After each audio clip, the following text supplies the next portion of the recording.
안녕하십니까. 노인요양 365 채널입니다. 이번 시간에는 방문 요양, 방문 목욕, 방문 간호, 일컬어 방문 서비스의 이제 설립 기준에 대해서 설명을 드릴까 합니다. 노인 요양 사업에 관심이 있으신 분들은 무턱대고 수십억 들어서 요양원을 차린다든지 그 정도까지는 아니지만 조약암보호센터도 상당히 투자 비용이 만만치 않습니다. 이렇게 시작을 하시기보다는 뭔가 이제 노인 요양 사업을 먼저 경험을 해본다, 그런 측면에서 방문 서비스에 관심을 많이 두는 것 같습니다. 애초에 자본금이 많지 않기 때문에 처음부터 이제 방문 서비스에 관심을 갖고 계신 분들도 많고요. 아마도 이제 들어보셨을 겁니다. 방문 서비스는 자본금이 없어도 시작할 수가 있다. 그런 말씀 많이 들어보셨을 겁니다. 자, 그러면 거기에 대해서 하나씩 살펴볼까 합니다. 우선 이제 방문 서비스의 시설이라고 했을 때는 사실 이것도 시설인가 싶을 정도인데요. 사무실만 있으면 됩니다. 즉 말해서 방문 요양과 방문 간호 그리고 방문 목욕 공통적으로 사무실이 있어야 됩니다. 그럼 사무실이 어느 정도 크기가 되느냐? 16.5 제곱미터 이상, 평수로 따지면 4.99평, 5평이라고 봐야겠죠. 5평 이상이면 다 인가가 나옵니다. 웬만해서는 이보다 적은 사무실 구하기가 더 어려우실 겁니다. 5평 이상의 사무실이면 일단은 시작할 수가 있다. 그런데 여기서 이제 추가적으로 방문 목욕 중에서도 차량 목욕을 하고 싶다. 이제 차를 구입을 해야 되겠죠. 이렇게 생겼습니다. 실제로는 이제 뒤에 있는 탑이 조금 더 높습니다. 이제 그 1톤 트럭을 이제 구입을 해서 제작업체에 의뢰를 하면 이렇게 이제 탑차를 얹어서 이제 만들어 주는데요.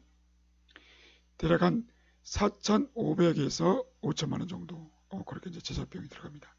실내는 이렇게 생겼습니다. 욕조도 있고 이제 이런 호스, 그 목욕할 수 있는 시스템이 다 갖춰져 있죠. 근데 이제 만약에 차량 목욕이 아니라 그냥 요양보호사 2명이 일조가 돼서 가정에서 목욕을 한다. 그러면 이런 그 튜브를 이용할 수가 있기는 한데 실질적으로는요 너무 불편합니다. 튜브가. 왜냐하면 가서 또 바람을 내야 되고 다 끝난 다음에 또 바람을 또 빼야 되고 그게 워낙 시간을 많이 잡아먹어요. 그래서 그 시설 인가를 받을 때만 이제 갖춰놨다가 이게 15만 원 정도 합니다. 실제적으로는 거의 쓰지 않습니다. 그냥 대상자 가정에서 화장실 또는 욕실을 이용을 하죠. 이게 이제 기본 세팅입니다. 이것만 있으면 이제 시작을 할 수가 있다라고 하는 것이죠. 자, 그럼 이제 사무실에 들어가는 것들이 뭐가 있을까요? 가장 중요한 게 뭐겠습니까? 일을 해야 되니까 체크상이 있어야 됩니다. 체크상도 2개는 있어야 됩니다. 왜냐? 시설장용 하나, 그리고 사회복사용 하나, 이렇게 이제 세트로.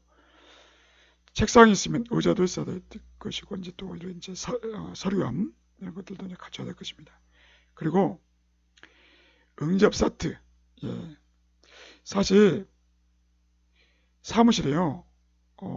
생각보다는 왕래하는 사람이 많지 않습니다. 그러니까 이제 서비스를 의뢰하려고 오시는 경우가 많지 않아요. 그럼 주로 어떻게 의뢰를 하느냐? 주로 전화를 합니다. 전화하면 이제 대상자 가정에 가서 거기서 이제 설명을 해드리고 서비스 계약을 맺고 그러는 게 일반적입니다. 그러니까 찾아가는 서비스인 것이죠. 그래도 이제 간혹 오시는 분들이 있기 때문에 이렇게 이제 접대할 수 있는 세트를 마련해 놓으시고, 그리고 이제 이게 필요하더라고요. 실제로 일하면 이제 화이트보드, 각종 현황도 적고, 또 이제 회의할 수도 있고, 기타 등등의 필요해서 조금 큰 걸로, 화이트보드를 좀 큰 걸로 구입하시는 게 필요할 것 같고요. 그리고 이제 이게 난방기 이제 소규모. 일단 이제 사무실이 크지 않기 때문에 너무 부담스럽지 않는 정도. 그 컴퓨터가 있어야 됩니다. 컴퓨터가 데스크탑 컴퓨터 또는 이제 노트북 어떤 거를 구입하셔도 상관이 없어요. 그렇지만 사무실에는 데스크탑을 놓으시고 노트북은 이제 들고 다니시면서 보호자 가정에 가서, 대상자 가정에 가서 설명도 해주고, 그러려면 이제 일일이 이제 뭐 프린트 해가지고 그럴 필요 없습니다. 그냥 노트북으로 해서 보여주는 게 훨씬 편합니다. 또 있어 보이기도 하고.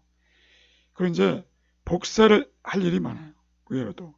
또 이제 뭐 스캔도 떼야 되고, 또 팩스, 기타 등등. 그러니까 그냥 복합기를 구입하시는 게 제일 좋습니다. 복합기.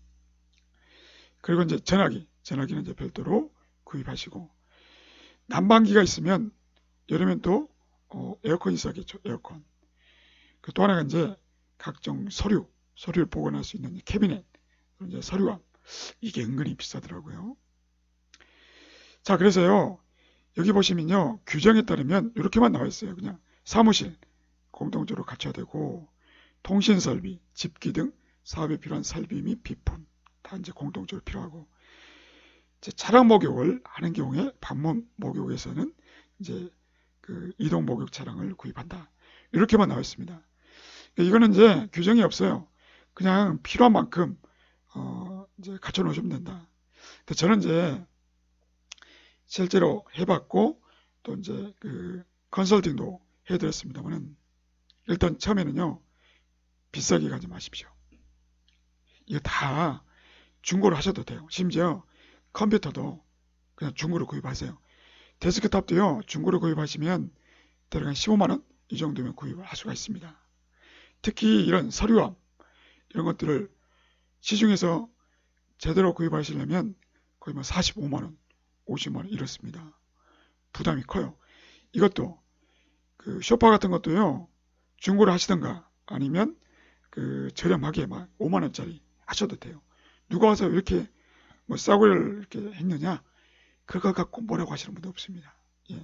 그러니까 여러분들이 처음에 시작할 때는 부담을 갖지 말고 중고라든가 또는 인터넷을 통해서 아주 저렴하게 준비하시는 게 좋습니다. 사무실에 건축물 용도가 있어요. 그냥 막 하는 게 아니죠. 그런데 거의 다 돼요. 거의 다 됩니다. 보십시오. 건축물 용도는 노유자 시설, 단독주택, 공동주택, 근린생활시설 다 되거든요. 노유자 시설은 그냥 말 그대로 사회복지 시설이라고 보시면 돼요. 뭐 아동 관련된 예를 들어서 뭐 지역아동센터라든가 또는 이제 아동 보육시설, 또 노인복지 쪽에 이제 뭐 복지관, 뭐 뭡니까 양로원 이런 것도 다 됩니다. 그러니까 기존에 사회복지를 하고 있었던 시설이면 다 된다. 그리고 단독주택 뭔지 다 아시죠? 단독주택 모르신 분 안 계실 겁니다. 그냥 아파트가 아닌 빌라가 아닌 그냥 홀로 주택인 참 설명드리기가 좀 애매합니다만 모르실 분이 안 계실 것 같아요. 공동주택은 아파트, 연립주택, 다세대주택, 원룸형 주택, 그러니까 뭐 빌라 이런 것도 다 된다. 그리고 근린생활시설은요, 뭐 주변에 이제 뭐 슈퍼마켓, 뭐 소매점, 그러니까 웬만한 가게들 다 돼요. 음식점도 되고 미용원, 미용실, 세탁소, 또 병원 건물, 그리고 또 이제 심지어 체육시설도 됩니다. 그렇지만 이제 500제곱미터 미만이야 되고 마을회관, 공동작업장 다 된다라고 하는 것입니다. 그러니까 방문 서비스의 사무실 용도로 안 되는 걸 찾기가 더 어려워요. 웬만하면 다 된다라고 보시면 됩니다.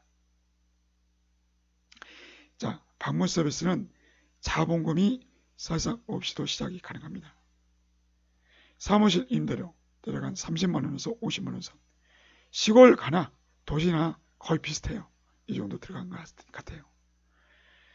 뭐 굳이 안 해도 되긴 하는데 사무실 인테리어 그러니까 이제 가끔 그 마땅한 사무실을 구했어요. 그래서 이제 들어갔는데 다소 조금 이제 뭐 벽지라든가 페인트 이런 것들이 조금 불만족스러울 수가 있습니다. 그래서 이제 좀 부대적으로 들어간다 치면 기껏해야 이제 50만 원 정도.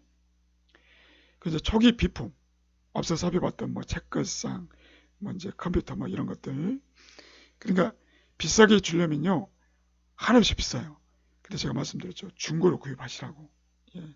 하다가 잘 되시면 새 거로 좋은 걸로 하세요. 100만 원에서 300만 원. 또 이제 만약에 차량 목욕을 하는 경우에 이제 이동 목욕 차량. 여기 제일 비싸죠. 한 4,500만 원에서 5천만 원 가까이 되니까. 또 이제 사무용 차량. 사무용 차량이라고 별도로 할 것도 없어요. 여러분들 뭡니까 승용 차량 갖고 계시지 않습니까? 그냥 등록하시면 돼요. 또 방문 간호를 하는 경우에 방문 간호용품 뭐 이런 것들이 들어갈 것 같습니다. 그래서 초기에는 대략 한 400만 원 내외가 될 것 같고요. 그리고 이제 매달 이제 70만 원 정도 들지 않을까, 내외가 들지 않을까. 왜냐하면 임대료, 전기세, 인터넷 요금, 이제 전화료 뭐 이런 것들이 되면 글쎄요 잘만 하면은 70만 원까지 되지도 않습니다. 근데 오히려 이제 여기서 전기세가 은근히 많이 들어갑니다. 왜냐? 그 겨울철에 이제 난방용품 그리고 이제 에어컨 이제 이러면 에어컨 인터넷이나 전화는 거의 비슷해요. 예. 인터넷과 전화를 다 합쳐도 월 이제 6만 원 정도 그 정도밖에 들지 않습니다. 그래서 한 60만 원에서 70만 원 정도를 사무실 관리비로 예상하시면 될 것 같습니다. 그런 점에서 방문 서비스는 매력이 있죠. 일단 한번 시작할 수가 있다라고 볼 수가 있겠습니다. 네, 오늘은 여기까지 하겠습니다. 여러분들 구독 신청과 좋아요 버튼 요청드립니다. 감사합니다.